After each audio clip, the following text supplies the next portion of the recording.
Hi, welcome back to Jane's Faux Pas in Self-Publishing. Part 2, we will call this part Due Diligence. So I bought these books and I did all this reading and I did all this research, and it was giving me some really good information.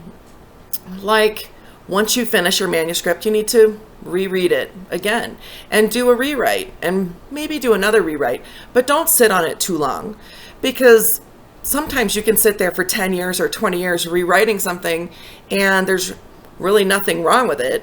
You need to just go ahead and get on it. Don't let your fear of, either failure or success kind of stand in your way. So there were good pieces in the book, in the books that I read and the research that I did, that said, don't sit on it too long, but maybe find a professional editor on either Reedsy, REEDSY.com, or on Fiverr, FIVERR.com. You can find people that will professionally edit your manuscript, and they will edit it for what's called copy and content. So I did that, went on, did my research, checked them all out, paid a good amount of money. You get what you pay for in this instance. So you might want to try to do the cheap way. And they range from $50 to $1,000. I kind of stayed in the middle, around $1,000, probably a bit much, but I was probably on the higher end with around $500 for my editor to make sure that they professionally edit it for both copy, which is grammatical, spelling, sentence structure, those kinds of things, and content, which is how your story flows. If it's confusing, if it's, an ongoing train of thought, something that a readers might put readers off. So I went ahead and did the editing thing. So those kinds of suggestions were great. Well, now you have your manuscript, and then what?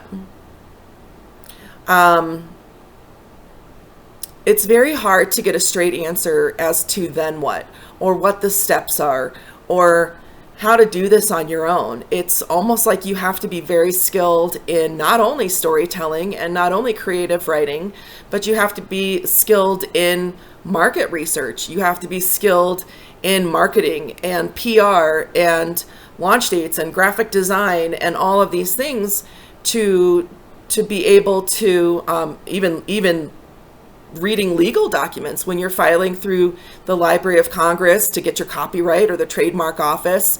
There's a lot that goes into it, and it's so very hard to get a straight skinny on what is the actual order of events when you're trying to self-publish, especially for impatient people like me who are like, okay, I can't get through this way, let me try to do it on my own.